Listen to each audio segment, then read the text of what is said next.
Saudi আরবে এক আদালত হয়েছে। আদালতে দুই ভাই ঝগড়া করছে। এক ভাই বলছে মাকে আমি রাখবো, আরেক ভাই বলছে না মাকে আমি রাখবো। দোনো ভাই ঝগড়া করছে মাকে ঘরে রাখার জন্য। এরপর এক ভাই মাকে নিয়ে চলে যাচ্ছে, আরেক ভাই মাটিতে গড়া দিতে দিতে অবস্থা খারাপ। সৌদি আরবে আদালত হয় মা বাবাকে ঘরে রাখার জন্য, আর আমাদের দেশে আদালত হয় মা বাবাকে ঘর থেকে বের করার জন্য, ঠিক কিনা? যুবক, তোমাকে বলছি, তোমার বন্ধু তোমার আপন নয়, তোমার বউ তোমার আপন নয়, তোমার শ্বশুর শাশুড়ি তোমার আপন নয়। এই পৃথিবীর বুকে আপন হলো তোমার মা এবং তোমার বাবা। করোনা আসার পরে প্রমাণ করে দিয়েছে কে আপন। এক মেয়ে তার মাকে ফোন করে বলছে, মা আমার স্বামীর করোনা হয়েছে। মা বললেন সাবধান, তার কাছে যাবি না, আমি সকালে সিএনজি পাঠিয়ে দিব, তুই টপ করে সিএনজিতে উঠে যাবি। এটার নাম দুনিয়া, এটার নাম দুনিয়া। করোনা হওয়ার পরে বন্ধুর কাছে যায় নাই, করোনা হওয়ার পরে শ্বশুর শাশুড়ির কাছে যায় নাই, করোনা হওয়ার পরে স্বামী স্ত্রীর কাছে যায় নাই, কিন্তু করোনা হওয়ার পরে এখনো ইতিহাস আছে মা তার ছেলেকে গিয়ে চুমু খেয়েছে। করোনা হওয়ার পরে এখনো ইতিহাস আছে বাবা তার ছেলেকে কাঁধে নিয়ে হাসপাতালে গিয়েছে, ঠিক কিনা? যুবক, তুমি তোমার মাকে কিচ্ছু মনে করছো না। তোমার মাকে তুমি ঘর থেকে বের করছো। ছেলে বিদেশ থেকে এসেছে, এসে শ্বশুর বাড়িতে গিয়েছে, তারা তাকে উল্টাপাল্টা বুঝিয়েছে। এখন বাড়িতে এসে সে বলছে, মা তুমি আমার টাকায় খাও, আমার ঘরে থাকো, আবার আমার বউকে পিটাও। এই কথা শোনার পরে কি কোনো মার কলিজা আছে? মা বাথরুমে গিয়ে আধা ঘন্টা কাঁদতে লাগলেন। কেঁদে অজু করে নামাজে দাঁড়ালেন। নামাজ পড়ে আল্লাহর কাছে বলতে লাগলেন, আল্লাহ তুমি আমার মার উপর রাগ করিও না, আমার ছেলের উপর রাগ করিও না, ও ভুল করেছে, তুমি আমার ছেলের উপর রাগ করিও না, আমি আমার ছেলেকে বুঝাবো। এরপর মা গিয়ে ছেলেকে বুঝাচ্ছেন, বলছেন বাবা তুমি আমাকে বের করে দিবা, সমস্যা নেই, তুমি আমাকে বের করে দিও, কিন্তু আমার একটা স্বপ্ন আছে।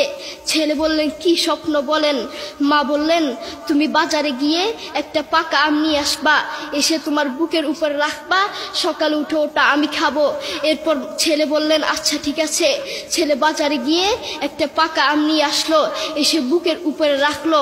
5 মিনিট না যেতেই সেই আম পিঠের নিচে পড়ে চ্যাপ্টা হয়ে গিয়েছে। এরপর ছেলে মাকে বললেন, মা তুমি কি সকালে উঠে আমটা খাবে? ওটা 5 মিনিট না যেতেই পিঠের নিচে পড়ে চ্যাপ্টা হয়ে গিয়েছে। এরপর মা চোখের পানি ছেড়ে বলল, বাবা আমি আসলে তোকে খাওয়ার জন্য বলি নাই, আমি আম খাওয়ার জন্য বলি নাই, আমি তোমাকে বুঝার জন্য বলেছি। তুমি আজ একটা রাত এই আমটা রাখতে পারো নাই, আমটা বুকের উপর রাখতে পারো নাই, আর আমি সেই তোমার দুঃখিনী মা যে 1 বছর 2 বছর নয় 3 বছর নয় পাক্কা 5টা বছর এভাবে তোমাকে রেখেছি।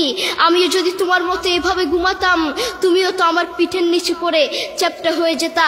এরপর ছেলে চোখের পানি ছেড়ে বলল, মা আসলে আমি বুঝতে পারি নাই তুমি কি জিনিস আসলে আমি বুঝতে পারি নাই। সৌদি আরবে এক আদালত হয়েছে। আদালতে দুই ভাই ঝগড়া করছে। এক ভাই বলছে মাকে আমি রাখবো, আরেক ভাই বলছে না মাকে আমি রাখবো।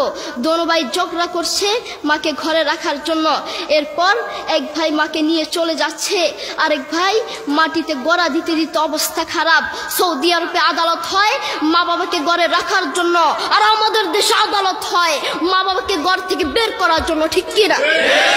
যুবক, তোমাকে বলছি, তুমি তোমার মাকে বের করছো, তুমি তোমার মাকে বৃদ্ধাশ্রমে পাঠাচ্ছ, তুমি তোমার মাকে হত্যা করছ, তুমি তোমার মাকে জবাই করছ। তোমার মতো নাফরমান এই বাংলার জমিনে আরেকটাও হতে পারে না, ঠিক কিনা? যুবক, তোমাকে বলছি, তুমি জানো তোমার মা কি জিনিস? তুমি ছোট ছিলে তো বুঝতা না। যেই মা তোমার জন্য সারাটা জীবন কষ্ট করেছেন, মাথার গাম পায়ে ফেলেছেন, সেই মাকে তুমি ঘর থেকে বের করে দিয়েছ, সেই মাকে তুমি বৃদ্ধাশ্রমে পাঠাচ্ছ। তুমি জানো তোমার মা কি জিনিস? তুমি খোঁজ নিয়ে দেখো, তোমার মা কিছু খেতে লাগলে তোমাকে ছাড়া খেত না, অল্প একটু খেত আর সব তোমার জন্য রেখে দিত, আর তোমার বাপ হোটেলে গিয়ে শুধু অল্প একটু ডাল ভাত খেত আর তোমার জন্য সব রেখে দিত।